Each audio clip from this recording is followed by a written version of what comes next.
ole che bai ule hey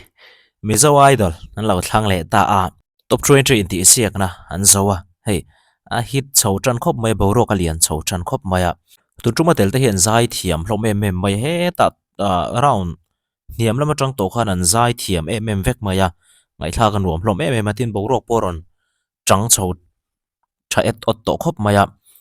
top 20 china phei chon kha boruak a lian to khop mai kling lo ti vel chang chang a te po khang lam kha chu kan tivak lawanga anzai te kan riak vak lawanga ha na musician le kha tiang pui kan ni ve lawa kan riak lawanga khang tilam chian oma hamar zu engem boruak le ne thilang chi te soi hot na turang chi te tur lai boruak mi tenga event ron ni wangin khang te chu kan ti chho zeu turanga yang hey tu tuma po hian an dan thar man tur an kalphung thar hi kan en ho photanga chumi nuwa pakhat zai kan endon nia ti hian rules anon posa en tunga berin round dot an kai ngal don a top 20 atangin zone YouTube, Facebook le Instagram contestant te zai a rolling post thin ani dora abel comment tunga berin round dot akayang top 3 nulama chuan en tunga ber hi judge pakhat anga ngai ani thongang tin anon post ani he hi uluk ta kan ngai tu ati a hriata comment lam kan chiara awa fer lo ve awa chu ti khati ve kan lo ti pol tam takan oma amaro chu hei hi kan hriata ta na poimo tak mai chu top 20 atangin mi pakhat chau kha ni khami pathum bel khoma en tunga ber views nga ber kha ein hlang kai don top te na ein hlang kai chho do na a fer lo han ti chiam thei po ni lo mi tam tak khan ni lem lo ni mi pakhat chau kha pakhat chau kha en hlang kai thei don hi heavy owang hian mana khan ai konte idol te bot sai lai hun thin khan kan chianga sms manga vote thei khan ti thina ni vote kha round sanga phei mipui pakhat judge pakhat anga ngai ani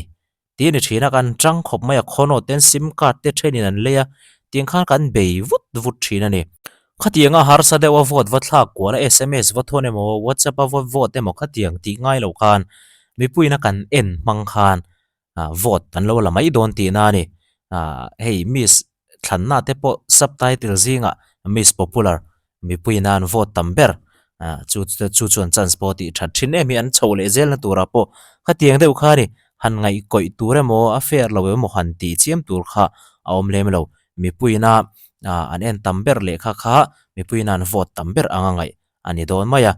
tun malama po khan sim card mangin sms mangten kan lo vote tluk to thela ni ti kha sheila pomanuam deuin karing tin hei hi that na deuh pakhat om le bokani view hi hetianga an chiar don ari chuan an chiar ari chuan chu chuan enge ma son na ron thlen ton he idol a hian an chung te zong le ama tan tu te zong khan kha an mi tana kha an share dar don an thon dar don Instagram ani mo Facebook ani mo YouTube link kha an thon dar don midang te en ve turin an ti dona an thon daranga an thon dar zelanga dar zau zelanga chu chu enge ron hril chu a ron hrin chu don ti chuan he zonet idol hi alar don ani mi zong in nga event lo thei lo khopin aron vor chuak don chu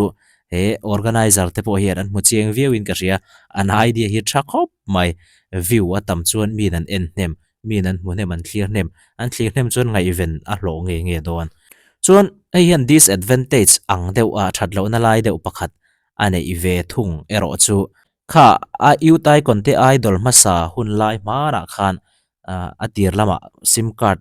manga message manga vote hun lai khan sim card ten lei ka ti to kha khang deuh khan tu lai hian hei Facebook te YouTube te Instagram view te like te follower te hi a lei the ni follower sang khathi cheng som nga ti ve ala mari chung ang te chu ania amaro chu to ve ze ka chu ti chiam in seng phal chu rom karing lawa share the en the ya dulen stream the ka tiang khan han ti the ya amaro chu soi tang han that lo na pakhata nei ve chu tun lai khovel to chuan view hi asiam chop ve the tlata a lei ve the tlata kha le ma that lo ve de una chu ni amaro chu a that na tam takom he thil hi mi pui vote mi pui te ngai dan lang na pakhat mi pui te du ron lang na pakhat ani ba ka e he so tilar tu tak tur ani don a thaviau mai kai chuan soi sela tur ka nei lo te chuan hei zai pakhat zanina zai pakhat kan enanga hi tirte tanga kalo notice chatania ani le mi pakhat tang om an oma en photte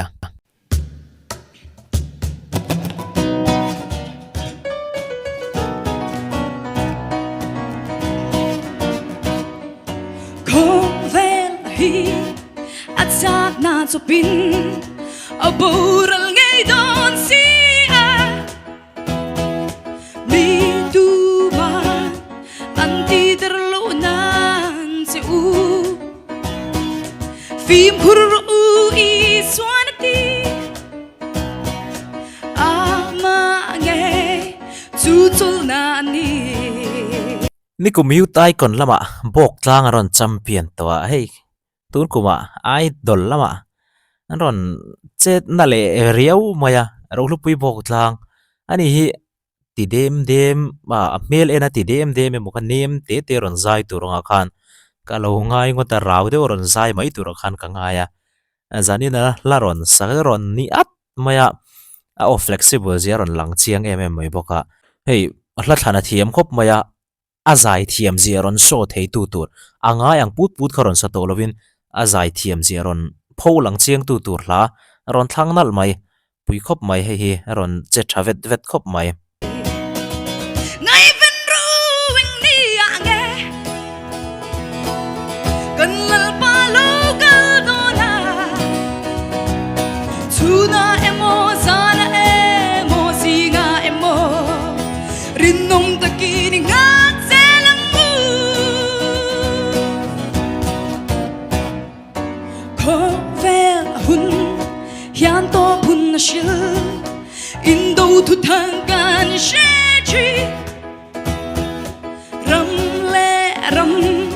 ram le nam hun shang shanga jam te tla in lir te angi lal pa lo kal ni an nai te ni le thar si at kya chin chia na ma ta ka ma na avangi shom le mangana thanga apoi ni re lo thu hin thei hil thin ni o zai tui lu tuk thin nge mani nama ro chu boy lo yin ron chun zom thei maya azia khop me performance danga thae ma chan him zo thei engemo chuan ka hlai malama kan soi to kha chan him thei tu tur mi pui ka ram bok ani view kha kan lo tran viau ri chuan chan him thei tu tur kha ni ti ha kan ria ta pui mo tel khop maya ron masalama ha ti sual boy ngan boy to an boy lui to maya tun chuba just step on nuam an ti ham na konfi to nin su konfi lo to ni just te ho po mo maro chu ron king bai ta zeu mai musician te ran noi tlang mi ron noi tlang vele mai thatakin ron chun jam le mai boka ala chan him zo tura ngai te ang kha performance dang khan van thil ti thei na ngi ngang chu ti chuan in ring reng ra nghe ta ki ding gula trong chai ru zo nei der te an lo chua dang chu zong zong chu theng tu ni zong ni sham nu a chua ni lal pa ngai chu ao tho ne ro bui na na sa tak nen chuan chum singa khia ro bui ta ki na nu kala ngai ven ro ing nei a nge kan lal pa lo kal dona chuna emo zana emo singa emo rinong ta ki ni ngak selang mu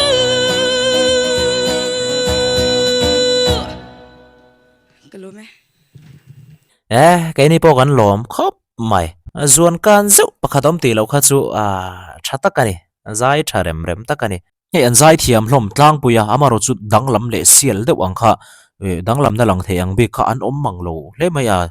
khalo ti dewa hamaro chu hei la thlan ron thlak lok mai anin bok tlang no lain la thlan ron thlak lok mai ron dang lam na ron siam dor maya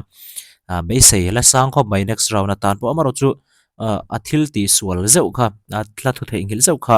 a poi thei nge bo ti te po ngai tu na lian khop mai round round masalam kan soi to round masalama khan kha kha tiang kha ni ya tun round tot le in hlan kai hi chu har ve tral turani in elna asang to tin boruak po sang em to tiang chen nge just den ma kan pek shiat ani lawa hamaro chu ama atran tu te zong zong kha chon zai thiam ti zong zong kha chon ama chau kha chan him du chon view de ngar ngar kha ngai ni he po ama de chau hi kan view ri phot me nge tun tuma hemi round bi ka tan chon chan chu tlamai tan chon kala ui ria wani ama chau kan view riang tun tuma chon tot le chon adang te po kan view ngai to bai thei em po di sela ha de zong kha ni phot sela tun idol bi ka tan chon engemo poimo de ulek te an ngai inom de ulek te soi ho tur mani chuan aran soi le don ya kan en ho zel don ya